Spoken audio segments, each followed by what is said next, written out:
and we are extremely proud to have Dr. Krishna Garg ma'am, the editor of BD Chaurasia's textbook of Human Anatomy, with us. She received the Lifetime Achievement Award this year. Thank you very much, Niharika. I'm very obliged that you have called me over for this interview after I received the LHMC Alumni Award of Lifetime LHMC Award, Lifetime LHMC Alumni Award. I joined LHMC as a student in 1956, long time back. Did my MBBS till 61. At that time, it was 5 years course. Then we did internship, and then I joined back as a demonstrator in anatomy in 1964. Did my MS in 1968, and I have been teaching. And as far as alumni was concerned, at that time it was the Old Students Association. So we were part of that, and they only had a lunch, yearly lunch. So we used to join there. But in 1995, we thought that it should be modified from Old Students Association to Alumni Association. So I was the founder president of that association, and then we did registration of the association. Previously it was not registered. We did the registration. We did many other activities like the teaching of little children who were living in the campus. Then we also made the directory of all the alumni who were there. Then we used to go and put up camps in some places, and that is how we increased the number of people who were associated with the alumni. And then I was the president from 1995 to 2001 for about 6 years. Then consequently the other presidents kept on coming, and for 2 years or 3 years or even less, depending upon the circumstances, they all tried to work up the association or the alumni association, and they increased the student participation. We had a lot of awards for the participation people, and there were many donors who had also come. So the association kept on increasing, and they did good work. And since I had been after retirement, I was the member of the advisory committee, and we kept on coming to the meetings whenever they called on us and attended the convocation, etc. And I was there for any help if they wanted, and we did try to help in the form of giving scholarships, in the form of giving awards to the association. And that is why maybe they thought I was good enough or bad enough to get prize award. All the same, I am very grateful to the president and her team for giving us this award. And this award this time was shared by the Lamkhana president, who had come from US. So both the founder presidents of Lamkhana and LHMC Association got the prize in the same platform. Were there any specific challenges or obstacles you faced in your career, and how did you overcome them?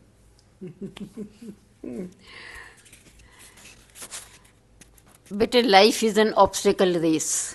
So we keep on getting obstacles and we keep on overcoming it. And overcoming is mainly by your hard work, by your sincerity, and by your prayers. Prayer always helps, and I think, and I will advise all of us, everybody, to pray. Maybe a small time, just close your eyes and sit quietly. That is also a part of a prayer, and that prayer helps you to win the races, get over the obstacles, and the Almighty advises us what to do next. So that is the main thing. And the other, the hard work in the form of working hard, and in the form of sincerity and honesty. If you work sincerely at any place, in the hospital or in the college or while teaching, that sincerity is always known, and the students feel that, oh yes, the teacher is sincere. Sincerely teaching, even if you don't know, a question is asked by the student and you don't know, don't try to belittle the person. Say, oh, I do not know right now, I will read it up and let you know tomorrow or day after. So the student knows, feels that she is sincere enough and she is helpful to us and will help us in the long run. Because when I was a demonstrator, one of the second year students used to ask me embryology, and embryology is not easy right in the beginning. So, and I used to read up and tell her. Then again she would say, ma'am, how does the reproductive system develop? I said, I don't know, I'll read up and tell. So in the bargain, for within a month, she learnt an embryology, and I also revised embryology. And she still remembers, she was practicing in Faridabad. She said, ma'am, how you learnt anatomy and how I learnt anatomy and embryology together. So the sincerity is important. So with sincerity and with help from the seniors, and of course books are there, your seniors are very helpful, and we had very lovely seniors. Dr. Anand, you would know, Dr. Chandrama Anand, Dr. Raj Gupta, Dr. Indra Behel, Dr. Indra Behel and Dr. Mohini Kaul.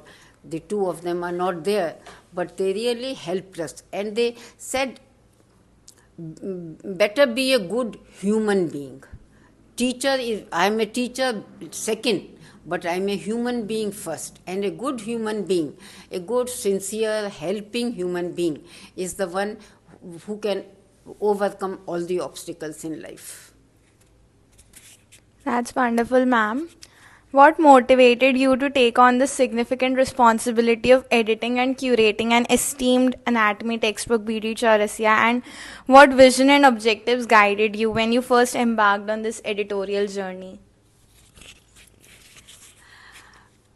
I was fond of writing, so we had done a histology book and a neuroanatomy book by the same publisher, CBS Publishers. And the histology book we had revised and I had gone to Daryaganj in their office, and I said, here is the book, histology book, you do it, or the Yamuna river is next, or you put it in the Yamuna, and that is my end with the publishing or writing. I'm not doing anything else, and I came out. Then the CEO, he said, Doctor, please come back. Where are you going? I said, I'm going and I have nothing to do with you all. He said, no, how can you go? I said, what for am I standing? He said, you have to do BD Chaurasia. And I was standing. I felt I will fall down if the chair was not there. My legs started trembling because doing BD Chaurasia was the greatest honor. I would think. My son was studying in MAMC, and he used to say, Mummy, why are you doing these small books? Do BD Chaurasia if you can. I said, Beta, who will give me BD Chaurasia? That is meant for big people. And when that came into my lap, there was no going back. And it was only 4 months before my retirement in 96. So then I thought what to do, and I had to do something new. And what I did was to add the steps of dissection in that book. Earlier that book had no steps of dissection. Thought for days, and then we did that, and the 4th edition came after about 6-7 years. It took me 8 years to be exact, to bring from 96 to 2004 to bring the 4th edition. But that edition was really done well, and still people say 9th edition is a better 4th edition hai. So I feel so proud that I single-handed did that book, and I wanted to do something new for the students. So instead of looking, the dissectors are there, Chaurasia is there, so I made one book out of 2 books, and that was really accepted well. And now so many people have told us, remove the dissection part. But then our CEO, Mr. Jain, he said, no, that part will not be removed. So that is still going on in 10th edition also. The blue part is the dissection part, and people use the dissection part also. And that book is doing well. Previously, we never used to read Chaurasia. We thought, no. We were also English people. No? We never thought, oh, Chaurasia. Then one day I was going in the dissection hall. The students were reading, you know how they used to read? The dissector would be on top and Chaurasia below the dissector. If the teacher is there, if I am standing, dissector would be on top and Chaurasia below. If I go to the next table, the things would change. Dissector would be below and Chaurasia would be up in the front. Then I said, why are you reading Chaurasia? He said, madam, sit here and read. That was the first time I read Chaurasia. And it was simplified.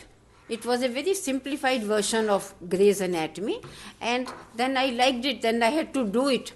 I read it. And then, of course, the book was good. But I have tried to improve the book. And the book hit. And the book had lots of sale, millions of sale. And so I was happy that I did something commendable for the students and for myself, because while doing this I learnt myself. Teaching is the best way of learning, whether the student learn or not, but I learn it better. So that is how I did Chaurasia, and then following Chaurasia I did many other books, dental books, then pharmacy books, then nursing books. So that is how the journey goes on. From 96 to 24, I have been doing books, and I still want to do more books. That's amazing, ma'am. We all know how well BD Chaurasia is accepted in almost all medical colleges across India. Next question for you is, can you discuss any particular moments or experiences that stand out to you in your long and successful career? It was a long career, all right, but whether it was successful partly, and it was unsuccessful also, because all the times we are not successful, but then we have to overcome that failure with success, with hard work. Doesn't matter, this is an experience. Failures are always an experience for us to improve. So after I did MS, I was a teacher, assistant professor and all. Then still there was something pricking me that I want to study further. So then I thought of doing PhD. The PhD is not a qualification for a job, but still for research and all. And for that the topic was difficult because I could not handle the animals. If a rat is there, I would run faster than the rat, and I could not handle the rat. I wanted a human subject, so my friend got me the human subject. But the final research on that topic, on those tissues, were done at RK. So going from here to that place every day was a tough job, but still, since I had taken it up, I did it. And Dr. Chandrama Anand, my guide, the amount of help she did for me is enormous. And I have no words to say. My PhD is actually her PhD. My name is mine, but she helped me at every step in my life. She said, you take the classes and then go and do the work there. So I followed her. And I did not take any leave for my PhD. Some people objected, but she said, I'm there to help you. Bas, don't worry. And if the boss is helping, so she did not leave any class for me. She said, you have to take all the classes and you have to do research also, and at RK. So I followed her, and I did my PhD. And after PhD, I did lots of books. After PhD, so PhD was a big mark for me to do further work. That is really great, ma'am. How do you envision the future of medical field, and what advice do you have for aspiring medical professionals based on your vast experience? The students are much intelligent nowadays than what we were. The students, they have so much other facilities like phone, like computer, which we did not have. So they are exposed to so many other things right from their childhood. So they have a better exposure. But still, for as far as anatomy is concerned, having the bones, do not think that spending on the bone is an expenditure. It is an investment, and you can sell off those bones, give off those bones, or keep those bones for future studies. Who knows, you may do MS orthopedics or MS surgery, you may need again those bones. So bones are important. So diagrams and your own diagrams, dissection, and marking on your own body with colored pens, marking on your own body, that gives a long time remembrance, because when you mark it in your own body, artery, vein, nerve, muscles, so you remember it, you keep looking at it, wash it off the next day when you take your bath, so it doesn't spoil the skin, and you learn it.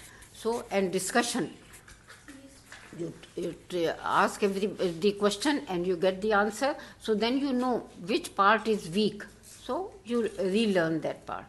So drawing, dissection, dissection is the basic thing. There are many things. There is a table where we do the virtual dissection, but virtual dissection is virtual.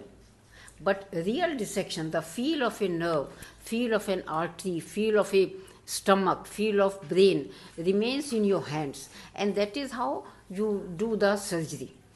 Because you are not seeing the virtual patient, you are seeing a real patient. So you have to do real dissection or see the prosection part, and then do the surgery part, because anatomy is the basis for all the subjects, for pleural tapping, for peritoneal tapping, for lumbar puncture, for surgery.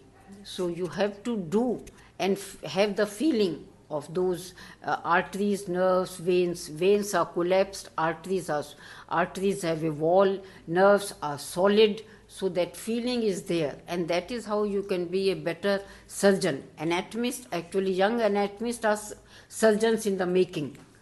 So dissection, diagrams, discussions, these are the prime modes of learning. Thank you for the amazing advice, ma'am. I would like to follow up. Are there any particular individuals or mentors who played a crucial role in shaping your career? Yes. Our seniors in Lady Hardinge were wonderful. I would first place Dr. Mohini Kaul. Then she went to Maulana Azad Medical College as the professor of anatomy, and she passed away in 2023. And Dr. Chandrama Anand, and Dr. Chandrama Anand was too good in all the aspects. She was wonderful in painting, she was wonderful in dancing, she is wonderful in teaching. You name a thing and she is there as a perfect person to do that. And we had such cordial atmosphere. I think one of the best atmospheres in many departments were jealous that anatomy has such good atmosphere. We were good in socials also, so, and in teaching, of course. We come here to teach. The rest of the things are complementary or supplementary, but basically our aim is to make the student better knowledgeable. So our teachers, our seniors, Dr. Ved Prakash, they were all very good and kind people. More than the teachers, they were humane. So that from there only we learnt kindness, to be kind to people, to be compassionate to the students. Also teaching. And in teaching also, it is not all very serious. Like facial muscles, we laugh, which are the muscle for smiling, which is the muscle for laughing, which is the muscle for whistling. So anatomy is not all that boring. And when I teach whistling, the students start whistle. And I said, now you know one muscle which is for whistling, so you will remember. So when you do anatomy action, flexion, extension of the shoulder joint, do these in a form of a dance, and you never forget. Then you say, oh, hum to bhulte hi nahi hai. Ma'am, can you show us how do you whistle? Acha, how do you whistle? Ma'am, which muscles are involved in whistling? Which muscles are involved in whistling? Acha, which the buccinator is involved. The buccinator is the chief muscle which is involved. It collects the air in the vestibule of the mouth, and gradually and slowly you take it out. So it is in the form of a rhythm that it comes out. And smiling muscle, I call the students, smile. Smile. As you see, this space is less, and the zygomaticus major is the smiling muscle. The angering muscle is the ala of the nose. When the ala increases, my ala doesn't inflate so much, but when you see people fighting, the ala increases. The levator labii superioris equinasi, that contracts. So you make the muscle contract, and you do this. Salman Khan or Hrithik Roshan, you take these names and then they remember. You see, because naturally Bollywood is all over the place, so you incorporate those Bollywood things in your teaching. Whether they remember, then they will remember biceps brachii with Salman Khan or with Hrithik Roshan. Then cubital fossa, I would mark with pen, colored pen here, and then I ask them to do it, and they will do it, and then they remember. Then this part. These tendons are there, these tendons are there, these tendons are there, and the veins. Then the veins, you clench your fist, put the hand so that venous return is stopped, and you see the veins. So this is all living anatomy. So 1/3 of anatomy you learn on yourself, and learn on yourself or on your friends. So this is how the veins are made. This is how the muscles, now you see the biceps. Now if I put lot of strain, the biceps is contracting more. So, and that is how they do it at home, and then they learn it, and then they remember it. Remember it for the examination, and remember it because anatomy never leaves you. Anatomy is after your life. Till in your 3rd year, when you get to see the postmortems, in final year when you get the autopsies done, so you remember the anatomy, and not only that, when you go for interviews for post, again they ask you anatomy, because anatomy is the basis. In surgery, no exam is there in surgery without anatomy being asked. Some sort of anatomy in orthopedics or surgery they are asking. So that is done. So living anatomy is here on your own body, on your friend's body. Bones are there. Mark the bones, and now you have the on your YouTube, the dissection is there. So anatomy should not be difficult. Instead of chatting on the phone, you see those YouTubes. And I hope you learn anatomy. Ma'am, it was wonderful having you at this interview. We learned a lot, and I'm sure our viewers are also very grateful for your advice. And thank you so much. Thank you so much. Thank you really so much. Thank you, ma'am.